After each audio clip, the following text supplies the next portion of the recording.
Have you learned this box yet? Sarsilmaz, imported by TR Imports in Texas.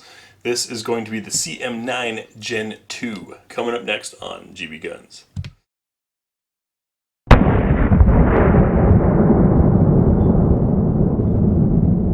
So we have a mildly pry-resistant hard case that is lockable, slide locks. Open it up, we have our manual, which I suspect, there we go, has these nice clear illustrations in tricolor, including how to adjust the sights on models that have that. Here's our gun. We have 2 magazines, some back straps, tools, a bore mop, and cleaning rod. I'll get the casing out of the way and let's take a look at the gun. So the CM9 Gen 2 reminds me a wee bit of the Tanfolios and other slide and frame polymer guns. This one feels really nice in the hand.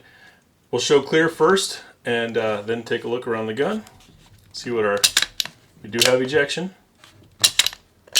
I do that, if you're wondering, because I prefer magazines to eject and not just release. Now we're back, check the chamber. The chamber is clear and we're good to go. So coming around the front, I'm always curious with these polymers. We do have a little bit of wiggle room there, but that doesn't really matter if it's locked in tight in the back. Nice shiny barrel.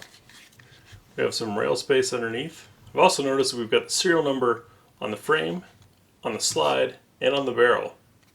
This gun was made as is. It's nice. Got front cutting serrations for the press check, which may or may not be necessary because you've got an excellent witness window there to see inside. A little bit of contouring here, some texturing on the front of the trigger guard, which is nice and flat. Bit of relief underneath here for the hands. Nice broad finger grooves without being too tall. You know, one of the problems I had on the Glock 19 Gen 3 was the finger grooves were a little too tall or a little too deep, and it would force my fingers into a spot that wasn't comfortable. This fits between there nicely. Magazine release in reach, as the slide release, and the safety. Safety is very stiff. It's going to need some time. We have some texturing on the grip. Noticed a little bit of recession there. Give you a better view. See that cutout there? That's handy for stripping a mag if need be. So you've got some contour to be able to pull on the magazine if it doesn't kick out, as it should. Interesting texturing on the backstrap, kind of a fingerprint look. See, we've got no movement slide to frame back here. Nice and tight. Adjustable rear sight. 3-dot. And our safety is on this side as well. Very stiff. So, I mentioned earlier the back straps and the tools that come with it. And one of the things I think is pretty cool is you get this little punch for driving out the pin and changing the back straps. And that's something that you don't get with other guns. Let's say, like, I'm a big Walther fan, and Walther should learn something from TR Imports here and include this. So, looking at this back strap, see how it fills. We'll drive this pin out and try one of the other back straps. So to look at comparison of fit between these 3 back straps, the one that comes installed and the 2 extras, they are not labeled, but certainly have a different shape. You can see that profile there versus that profile there, which is much larger. The way I like to do it is look at how my hand wraps on the gun. So I dig my hand up deep underneath the tang, wrap my fingers around, trigger pull.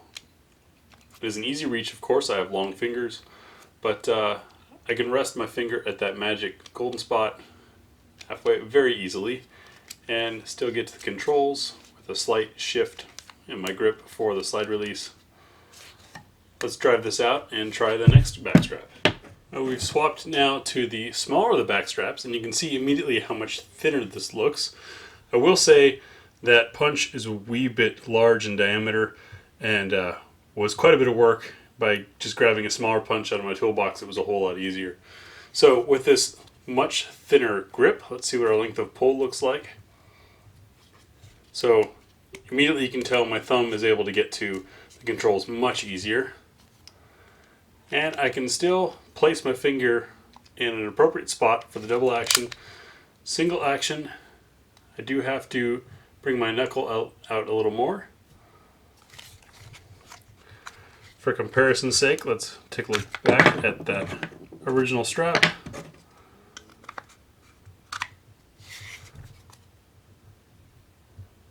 That's a much more natural fit for my trigger finger, but once again, the slide release seems a bit of a reach.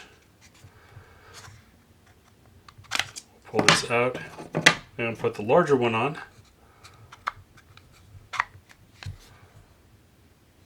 See how much thicker that. Ooh, that feels nice. That's sort of like when you're trying on shoes, right? You're trying to find the right shoe. So with finger centered, that fits me really well. It is a bit bulbous in the palm.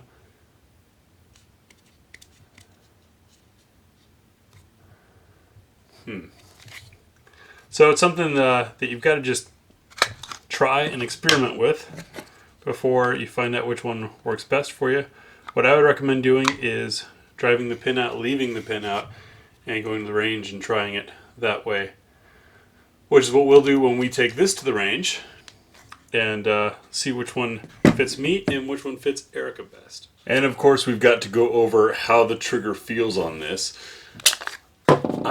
You might have noticed, haven't been showing trigger weight that often anymore, and that's because to me it's really not that important as long as the trigger feels well.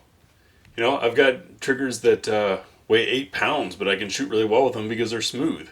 And I've had triggers that are 3 pounds that it's difficult to shoot with because they're chunky. So let's take a look at this. We'll start off with the double action. Zoom it in a bit for you so you can watch travel.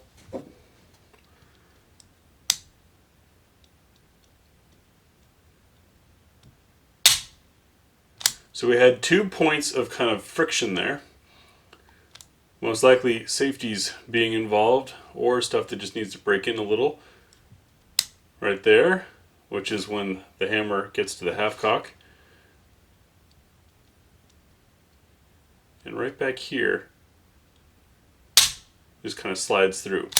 Double action not so important on a single action gun that has a safety instead of a decocker, but that's how this double is. Let's try the single. That's our initial take up to the wall.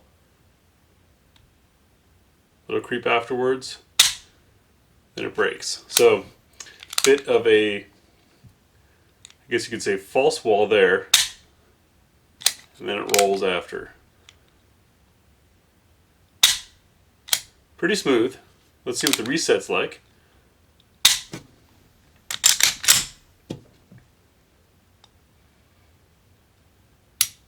Comes out with some assist to the click, and pretty much takes you back to that wall.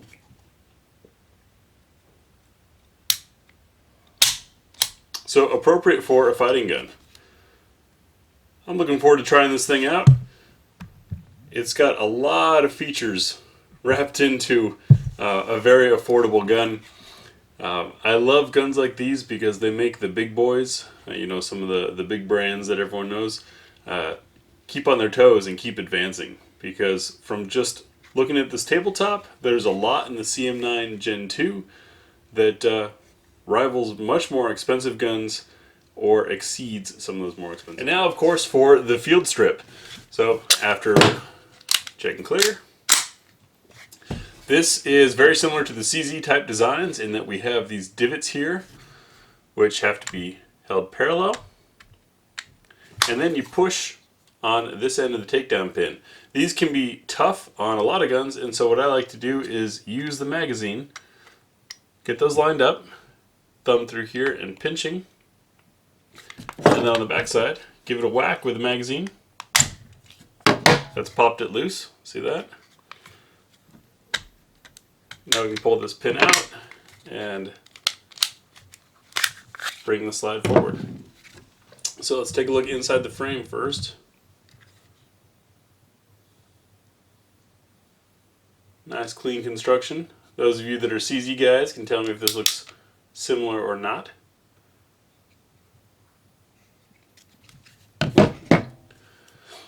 To remove the barrel, we'll first pull out the guide rod and spring. Guide rod is not captured. It is, however, off my bench at the moment. There we are. So a stainless steel rod. And it's actually dual springs for the recoil springs, which is pretty cool. Here's our barrel, highly polished, including the feed ramp. Very nice. I'll get a round of Nosler and we'll check for fit. We've been using the Nosler match handgun ammunition for checking chamber fit because in our testing the Nosler stuff has been the most consistent and precise ammo that we've experienced to date. So it drops in, fits nice and flush, supported all the way around. A little bit of wiggle room, just enough to ensure consistency when rounds aren't as perfect. Now to take a look in our slide. Wow, come on camera, focus. I don't see any machining marks, do you? That is a very nicely constructed gun. Is there a safety plunger? Very nicely machined. So the CM9 Gen 2, tell me your thoughts on it. What do you guys know about this thing? I'm new to it, or it's new to me. Either way, this will be an experience getting it out to the range. Little recess there, so you know when the barrel's in place. Slide back inside the frame. The actual rail part of the gun, a lot of people believe that with these slides inside frame that the whole frame serves as your rail. There's your actual rails. It's not the whole thing. We'll get it back together, lining up those holes, or those divots there, and then driving this pin back through. Quick function check. Everything works. CM9 Gen 2, let's get it out to the range. Hey, thanks for watching GBGuns. If you've waited this long, you either appreciate what we're doing, or you're trying to formulate some type of argumentative comment and get the fight going. Either way, click the big griffin up here to subscribe and see our upcoming videos. Don't forget, by the way, to click on that little bell thing. That gives you a notification, lets you know when there's a new video. Down here is the link for our Patreon. Google revenues have cut. Those covered most of our ammo costs and expenses. If you subscribe to Patreon, you get a sneak peek at some of our videos before they go out to the general public. Those of you doing $10 or more a month do get one of our GBGuns patches. These are quite limited because this stuff's expensive. Up here is a video that Google suggests you'll like based on your watching history. I don't know if it's any good or not. You tell me. And then down here is the playlist most relevant to the video you just watched. Keep in mind, some of these videos fit in more than one playlist. I select one, that's what gets there. But anyways, that's the way the channel works, and thanks again for watching.